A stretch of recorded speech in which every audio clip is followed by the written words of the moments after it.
So hello guys, bali ngayong araw po ay magre-review po tayo or mag-unboxing po tayo ng American Home 2-door refrigerator 3.5 cubic. So guys, bali meron din po ako i-share sa inyo na pwede niyo po pagkakitaan. Bali dito po sa channel ko ay namimigay po ako ng cash, no? Every week namimigay po ako ng 500 pesos dito po sa aking channel. So kung gusto niyo pong sumali guys, ay pumunta lang po kayo sa description sa baba at nandun po lahat ng information kung paano po kayo makasali or paano kayo manalo ng 500 pesos to 10,000 pesos every week dito po sa aking YouTube channel. Kaya guys, sali na po kayo. So ito na nga, dumating na nga ang aking refrigerator na 2-door, no? Ito po ay American Home 3.5 cubic. So ito po ay in-order ko po sa Shopee. At ito po ay nagkakahalaga ng 8,708 pesos. So ito po pala ay galing po ito sa G Gibbs ko. Amazing! So sa may mga Gcash dyan, malamang alam po ninyo kung ano ang G Gibbs. Fantastic! So para naman po sa mga hindi nakakaalam kung ano ang G Gibbs, ang G Gibbs po ay isang loan na ino-offer po ni Gcash na para po maka-avail tayo ng mga products na gusto natin. Halimbawa na lang sa mga appliances or sa mga grocery store. Ayan, dyan po pwede natin gamitin si G Gibbs. So isa ako sa mga pinalad, no, pinautang ako ni G Gibbs ng worth 30,000 pesos. No, so ito pong 30,000 pesos na si G Gibbs ay hindi po ito pwedeng may cash out, no? Pero meron pong paraan para po ma-cash out niyo siya by using Shopee. No, so i-convert po niyo siya sa Shopee para po maging cash. No, kung alam niyo po kung paano mag-convert ay pwede po niyo gawin. At kung hindi naman po ay mag-search na lang po kayo sa ibang mga vlogger. Ang i-type po ninyo ay G Gibbs to Shopee. So i-type niyo lang po yan sa YouTube at marami na pong lalabas na mga videos tungkol po kung paano po i-convert ang G Gibbs into cash by using Shopee. Fantastic! So yun nga po, no, nabuksan ko na po ang aking ref at ito po, pinapakita ko po dyan yung mga laman sa mga brand new na 2-door refrigerator na American Home. So yan, no, meron po siyang free na lalagyanan ng itlog, no, kaya lang hindi ko alam kung saan ko ilalagay. Meron din siyang free na lalagyanan ng yelo, yung mga ice cubes. So yan, pinapakita ko na po kung ano pong itsura. Ayan, yung lalagyanan na yan, tray ng itlog na yan, hindi ko alam kung saan ilalagay, no? Pero libre po siya dyan. Okay, so ayan, no? Tingnan po natin kung gaano po kaganda. Ito pong nabili ko na refrigerator sa Shopee. Ayan. Sobrang kinis. Maliit lang siya. Saktong-sakto lang sa isang maliit na kwarto. Katulad ng kwarto ko, maliit lang. Kaya, ayan, ganyan lang binili ko. No? Para sa amin ang kasama ko na si Kyle. Pwede maglagay dyan ng mga inumin, ice cream. Ayan, sakto lang yan, chocolate. Ayan yung kanyang motor. No, bagong-bago pa talaga, makinis, makintab. Ayan. So, ayan po siya. Tingnan niyo lang. Kung sa mga gusto din pong mag-avail ay ganun po, gayahin niyo lang po yung ginawa ko. Mag-convert po kayo sa G Gibbs to Shopee. Fabulous! Okay guys, lalagyan natin ng laman tong ref natin. Yan. Samahan nyo kami kasi walang kalaman-laman pa eh. Puro tubig. Yan. Sama ko ulit si Kyle. Yan. Punta tayong grocery. Samahan nyo kami. So ito, nandito na nga po kami sa grocery store. Ayan, mamimili na po kami ng mga ilalagay namin sa refrigerator na bagong bili ko. Na home, na American Home. Okay, yan. So, kinuha namin yung push cart dahil medyo marami-rami ang aming bibilihin. So, ayan, yung mga grocery na item. At ayan, namimili kami kung ano bang magandang bilihin. Ayan, pili-pili lang muna kami kung ice cream ba o mga Chucky o mga Yakult. Ayan, libot-libot lang muna kami. Ayan. Yan, kahit na matanda na ako, iinom pa rin ako ng Chucky na yan. Okay, hanap pa tayo. Ayan.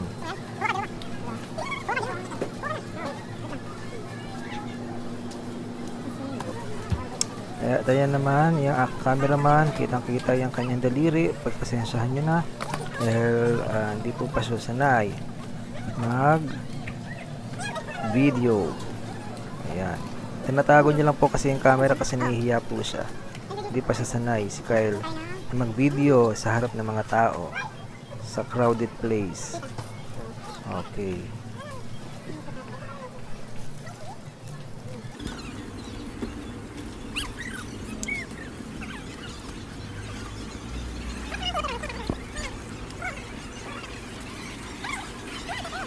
So ayan, nag-bosses chipmunks na po kami.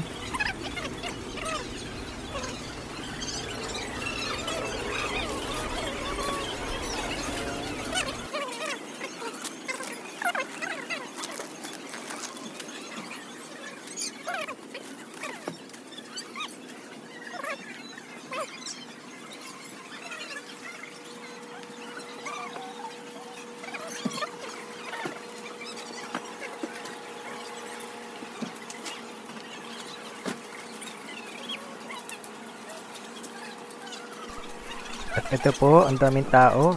Mahirap makapagsiksikan, lalo na pag may dala kang pushcart. Na-traffic ka talaga. Unlike pag basket lang ang dala mo, ayan, pwede kang humakbang sa mga tao dyan. Pwede mo lagpasan. Pero pag may pushcart, traffic talaga.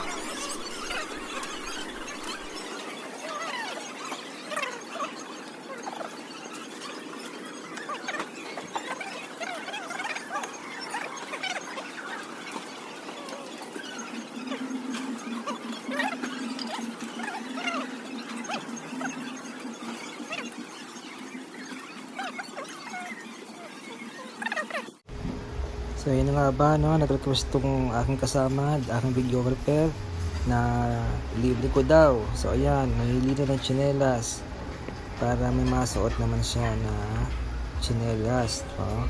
So walang problema, pili ka lang dyan, Kyle.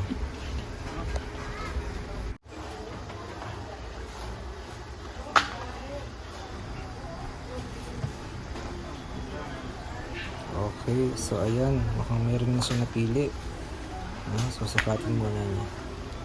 Ayan. Yan nila yung dark blue. Bakit to? Simple lang. Ayaw mo ng black? Okay, so ayan na nga, napili na niya. So punta na tayo sa cashier.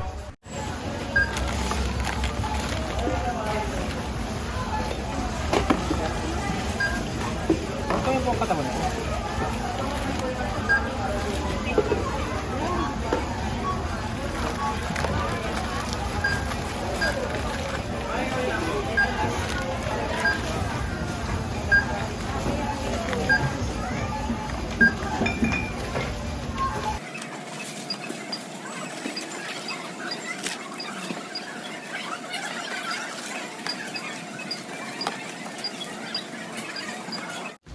So ito na nga, no, the moment of truth. Ayan, tumatanggap ng 1,370 ang aming pong napamili. Adorable. So, okay na, no? Nakapagbayad na tayo. So, ngayon nga po ay uwian na po tayo, no? Para mailagay na po natin sa ating refrigerator.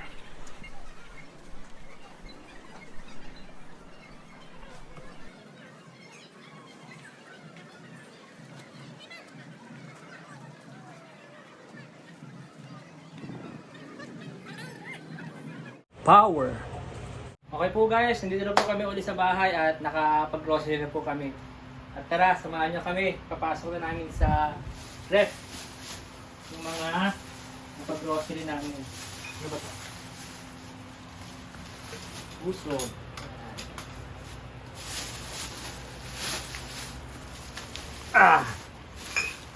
Ito, siguro ito yung ano. Itong grocery. Itong grocery. Para sa ref. Para magkaroon din ng laman yung ref natin kasi, di ba? Bagong bili, binyagan na agad.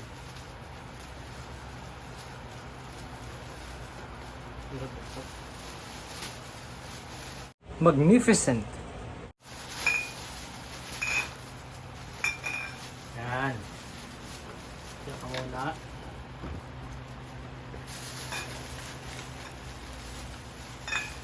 Smirnoff.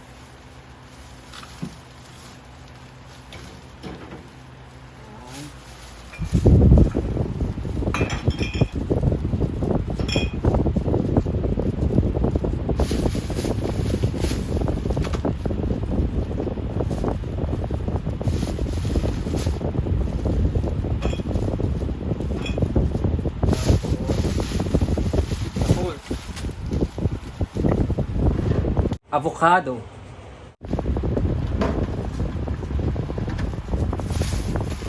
Nasa si Coco.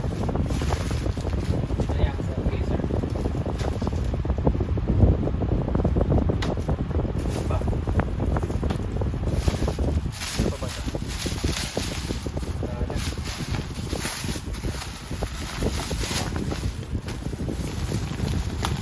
Ano ba ang sabon? Chucky.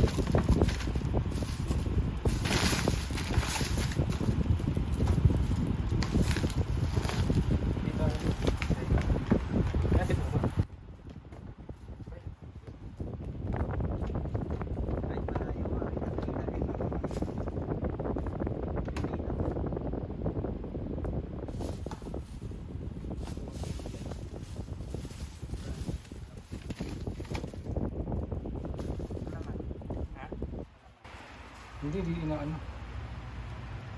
Yan ang laman ng ating American Home 2-door.